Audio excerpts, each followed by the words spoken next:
Hola, en este video tutorial vamos a aprender cómo se dimensiona una válvula reductora de presión. Comúnmente las válvulas reductoras de presión tienen como misión mantener constante la presión aguas abajo en su punto de instalación y son usadas en el caso de que las presiones excedan los límites máximos normativos. En este caso vamos a aprender a dimensionar cuál debería ser la válvula reductora de presión para el caso del urbanismo que estamos estudiando. Para ello debemos cambiar las condiciones iniciales que hemos establecido. Supongamos ahora que en nuestro urbanismo la presión en el punto de conexión no es 25 metros como habíamos dicho originalmente, sino que es 100 metros de columna de agua. Veamos a ver qué es lo que pasa. Modificamos en este caso la altura total del embalse, que debería ser la cota de terreno más la presión que estamos estableciendo, y en este caso, como la cota del terreno es 0, sencillamente le agregamos los 100 metros de presión que estamos asumiendo que se tiene en ese punto, y modelamos nuestra red de tubería bajo hipótesis de gasto máximo horario. Colocamos aceptar y vemos inmediatamente que todas las presiones en los nodos exceden el límite impuesto de 70 metros de columna de agua. Pudiésemos pensar como una primera alternativa en comenzar a reducir los diámetros de las tuberías. Reduciendo los diámetros de las tuberías estamos generando un incremento de la velocidad y a su vez se incrementan las pérdidas de carga. Esto debería llevarnos entonces a que las presiones residuales en cada uno de los puntos sean menores. Sin embargo, podemos tener o vamos a tener dos problemas. En primer lugar, los diámetros prácticamente están establecidos como los diámetros mínimos en la norma. Si nos fijamos en las líneas de la red, para el dimensionado que ya habíamos efectuado anteriormente y que se va a mantener para toda nuestra red, vemos que los diámetros están comprendidos entre 6 pulgadas y 4 pulgadas. Quiere decir que los diámetros de 4 pulgadas no los podemos seguir reduciendo más porque estaríamos infringiendo lo que dice la norma, que el diámetro mínimo es de 4 pulgadas. Quiere decir entonces que esta opción no es del todo viable. Por otro lado, no es viable reducir los diámetros porque en las horas nocturnas, cuando el consumo baja hasta el mínimo, obviamente que entonces las velocidades tenderán a disminuir y por lo tanto las presiones residuales tenderán a aumentar. Por otro lado, si llevamos hasta el caso extremo que los consumos nocturnos son nulos, quiere decir que las condiciones de operación de la red van a ser hidrostáticas y entonces quiere decir que las presiones en toda la red se van a igualar con la presión en el punto de conexión, es decir, serán 100 metros de columna de agua. Esto significa entonces que la opción de disminuir diámetros no es una opción real ni viable desde el punto de vista técnico ni ingenieril. Deberemos tratar de implementar otro tipo de solución que nos ayude a mejorar la operación y las condiciones de la red. Y ese otro tipo de elemento que nos puede ayudar o a mejorar las condiciones de la red son las válvulas reductoras de presión. Estas tienen como misión mantener constante la presión aguas abajo del punto de instalación, lo que me permite reducir el timbraje de la tubería. La válvula reductora de presión, como hemos dicho, la vamos a instalar en el punto inicial de la red, es decir, entre la tubería existente como punto de conexión y la red que acabamos de diseñar. Para ello, en primer lugar, deberemos ubicar dos nodos de conexión. Vamos a la opción nodo y dibujamos un nodo y otro nodo siguiente.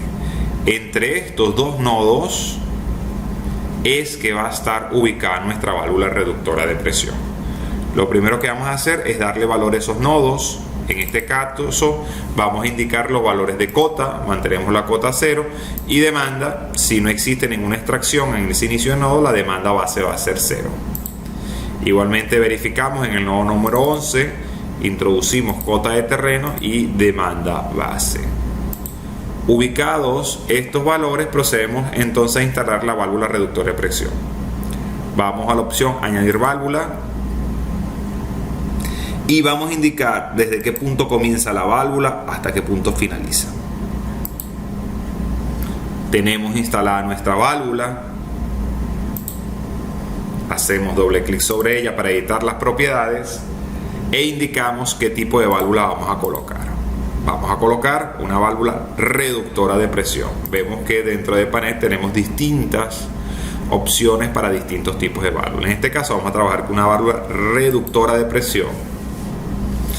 ¿De qué diámetro será esa válvula? Esa válvula deberá ser inicialmente, para su predimensionado, de un diámetro similar al de la tubería en la cual nosotros la vamos a instalar. Nosotros vamos a instalarla al inicio de la tubería número 12 y verificamos que el diámetro de la tubería número 12 es 141 milímetros. Vamos a la válvula e indicamos que ese va a ser su diámetro. Ahora bien, esta válvula aún no está conectada a nuestro sistema. Deberemos conectar esta tubería número 12 directamente a la válvula, y el embalse lo deberíamos conectar a la válvula para permitir entonces la circulación de flujo en ese sentido. Para no modificar lo que tenemos hecho ni las longitudes que tenemos hecho, primero debemos verificar que la opción longitudes automáticas esté desconectada. Posteriormente hacemos doble clic sobre la tubería 12, que es la tubería que vamos a conectar, y fíjense que en ella aparece que el nodo inicial es el embalse y el nodo final es el nodo 1. En este caso vamos a cambiar y ahora el nodo inicial de esta tubería será el nodo 11. Sencillamente colocamos con la misma nomenclatura N11 y hacemos clic sobre él. Vemos que inmediatamente la tubería se desplaza y pasa ahora a estar conectada sobre el nodo 11. Esto me va a permitir conectar automáticamente la tubería sin que se modifique la longitud de ella. Únicamente ahora resta conectar el embalse a el nodo 10. Dibujamos una sección de tubería. En este caso esta sección de tubería va a ser de muy poca longitud y va a ser la tubería número 13. Debería tener el mismo diámetro de la tubería 12, en este caso 141, y la longitud que vamos a colocar es una longitud simbólica. En este caso podemos colocar una longitud de 1 metro.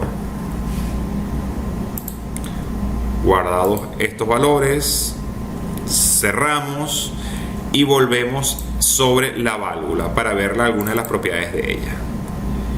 Vemos entonces que la válvula está conectada entre su nodo de aguas arriba 10, el nodo de aguas abajo 11. El diámetro inicial para dimensiones de 141 milímetros, aproximadamente 6 pulgadas. El tipo de válvula reductora, y tenemos un parámetro aquí que se establece como consigna. En otras versiones de Epanet, este parámetro se llama tarado. Y no es más que la presión que nosotros deseamos que tenga la válvula en su cara o en su nodo aguas abajo. Y aquí podemos comenzar a jugar, podemos comenzar a probar qué son estos valores. Vamos a establecer primeramente como consigna el valor de 50.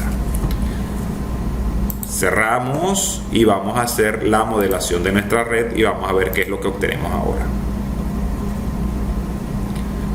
Fíjense, si hacemos un zoom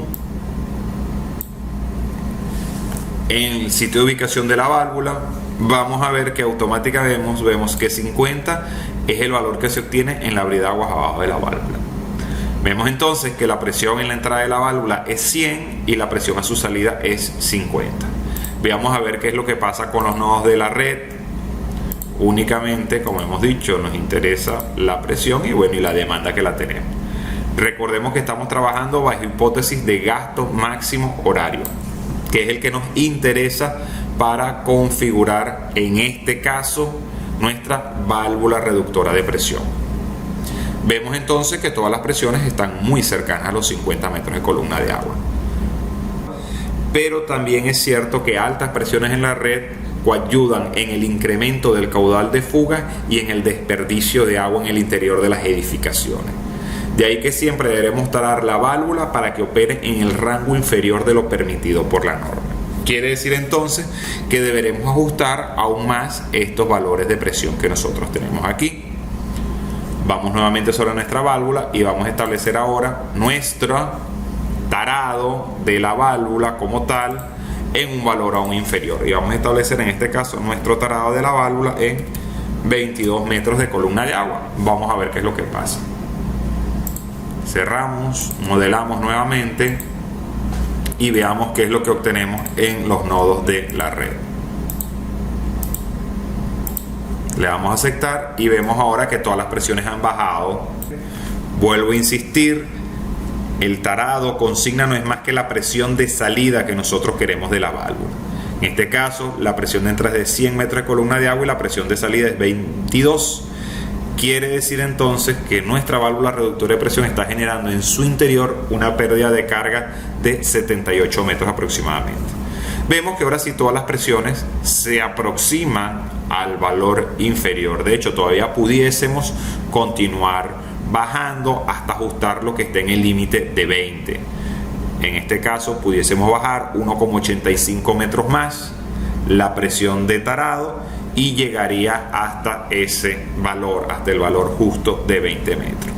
Vamos a dejarlo por los momentos aquí para pasar a explicarles otro punto bien importante en el dimensionado. Falta entonces verificar cómo va a ser el comportamiento de esta válvula. Dimensionada la válvula, verificaremos cómo es su comportamiento ante la cavitación.